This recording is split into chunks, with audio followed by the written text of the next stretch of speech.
Welcome to the Self-Control Show, a podcast for men. If you get defensive, shut down, or find yourself going 0 to 100, you're in the right place. Most men were never taught how to regulate their emotions. And this show is about changing that. It's not therapy, and it's not fluff. It's training. I'm your host, Jason Schnitzer. Let's get to work.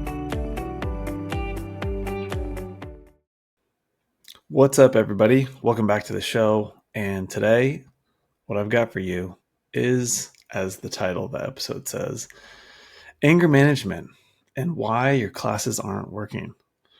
And to me, it's like in the name almost. It's management of something and not a solution, which hopefully after today's episode, my goal is basically to help you understand why that is and maybe some places to start actually getting to understanding why, you're still getting angry or you're losing it. A lot of times guys find themselves keeping calm at work. Everything's good with people that maybe they can't stand, let's just say, or they have to put up with, and they are in control. It's like they say they have self-control, in those situations.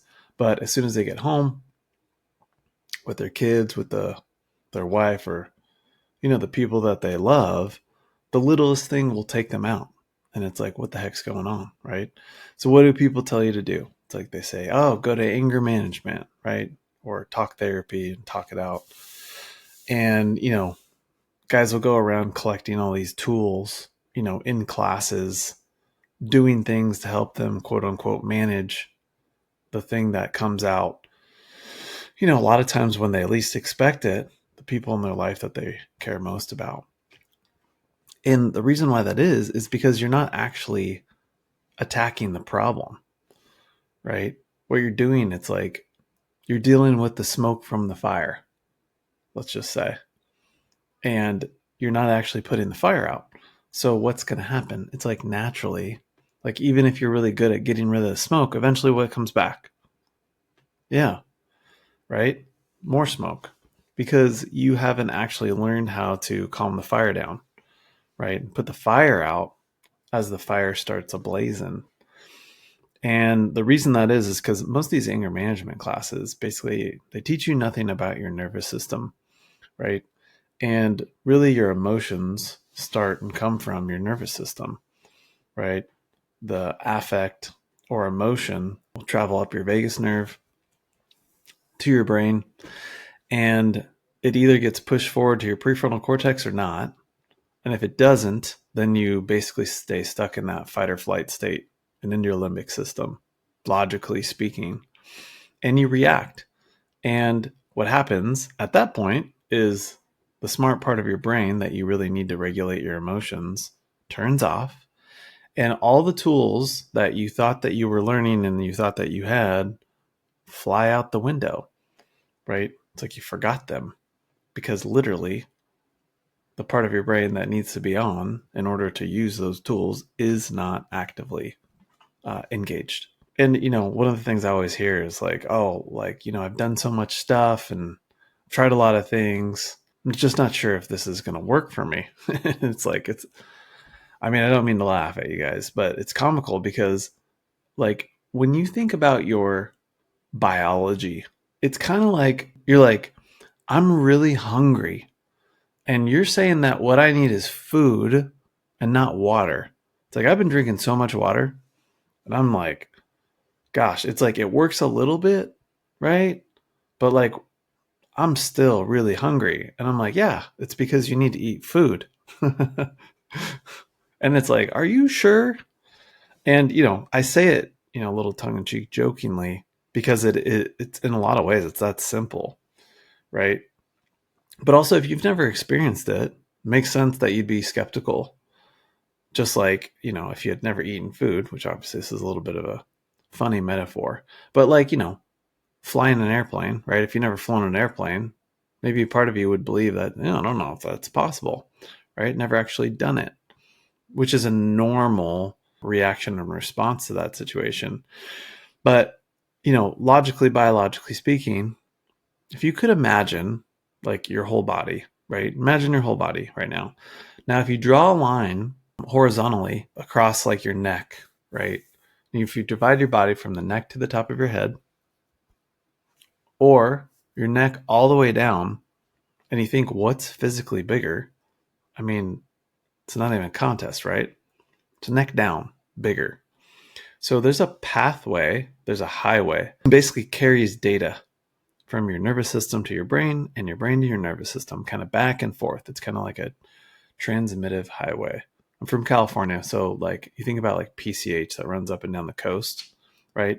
Now, think of if that highway had more information traveling like basically northbound than southbound. Well, if there's more traffic going northbound, what naturally that pathway is going to be skewed in favor of northbound traffic, right? There's more stuff going up, much like your physiology, your biology, right? Your nervous system, that pathway for data to travel northbound is heavily skewed in favor of the body to the brain, 80%. So if you got a 10-lane highway, 8 of those 10 lanes is your nervous system communicating to your brain. Now, in hard moments, in difficult moments, in situations that are overwhelming, in situations where your kid isn't listening the second, third, fourth, fifth, 10th time, in situation where you ask your kid to do something and they're taking forever, right? They hit their brother or sister. I could go on and on with different situations, right? When they get that tone, that look, right? This goes for your partner or your kids, your family, etc. There's a huge response that happens in your nervous system that sends information up that pathway to your brain, right? And if that information and those emotions, right, are too overwhelming, what's going to happen is you're just going to shut down. You're going to like black out. Some people experience it as like, tunnel vision. They just like lose it. They go 0 to 100. And then next thing you know, you're acting and reacting from a place that isn't your best self. And you are, without a lot of times intending to, damaging and hurting and traumatizing the people that you care most about, right? Especially your kids, young kids, because most of the time they don't even mean to do the thing that you're mad at them for, right? How many of you have, asked your kid, why did you do that? Why did you hit your brother? Why did you hit your sister? How come you did this? Blah, blah, blah. What's the answer? Yeah, that's right. I don't know. I don't know why, right? And that's because they really don't, right? The best thing that you can do in those situations is actually believe them, right? Believe them because they don't, right? Just because you can't explain why, you lose your shit, right? So how do you think they're going to be able to articulate why they did or didn't do the thing that they were told or supposed to do or not supposed to do? Think about that, right? Now, when you think about anger management class, right? Talk therapy, right? Breath work, all this stuff, right? Thinking positively, doing hard things, using mind over matter, all the popular, change your thoughts, change your life, all that stuff. What you're doing is you're fighting a battle 20 versus 80, right? Think about that highway, the 20% fighting against the 80%. Who do you think wins that in the long run, right? Time and time and time again, 80% will win. Always, always, always, always, always. And that's why you repeat the patterns. That's why you keep on showing up the same way and nothing changes no matter how hard you try, right? Sometimes it's like, I'm just going to try harder. I'm just going to be more conscious of it next time. It's like, no, that's not the answer, right? Because that's in a lot of ways what you're doing right now. Usually it works temporarily based on certain things, right? A lot of times it's because the stakes are high. You're at work, right?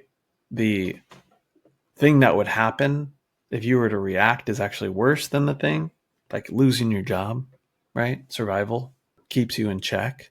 But ultimately, unless you know how to regulate yourself, right, and regulate your emotions, At work, what you're doing is actually just suppressing or repressing, right?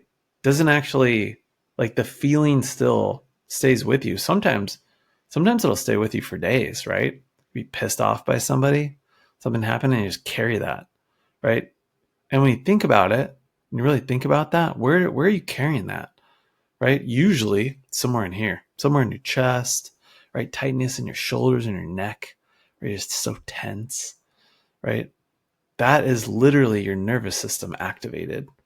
And if you don't have the tools or the understanding to know what's actually going on in the moment, all you're going to be doing is managing it, right? You're managing a problem that's not getting better because you're not actually getting to the root of what's going on. If you were to choose into something, like, I don't know, for me, it's like, I'm not going to work on the walls of my house, right? And the color and the roof and the appliances and all that stuff. If the foundation is shoddy, does any of that even matter? Right? It's like, what comes first, chicken or the egg? It's like, this is very clear. This is not like a up for debate thing. If you don't figure that out, you're going to be eternally fighting the losing battle, right? And those battles that you're fighting are a lot of times the same thing, the same kind of battles that your parents were fighting and their parents were fighting. This is where, like, that whole generational thing comes into play, right? Because you never actually get to the root of what caused the thing and learn how to regulate it when it comes up so that you can choose differently in the moment. And that's not an easy thing to do if you don't know what's going on. It's like, sometimes it's like fighting blindfolded, right? Or it's like driving a car, but never learning how to drive the car. So it's like, you don't really know what the gas pedal or the brake pedal actually do. You kind of just like instinctively hit one or the other, right? And usually it's the wrong one. And when you think about like the driving analogy, it's like every time you need to hit the brake, you hit the accelerator, right? Instead of staying at zero, keeping patience and all that stuff, you can't help it and you hit the accelerator.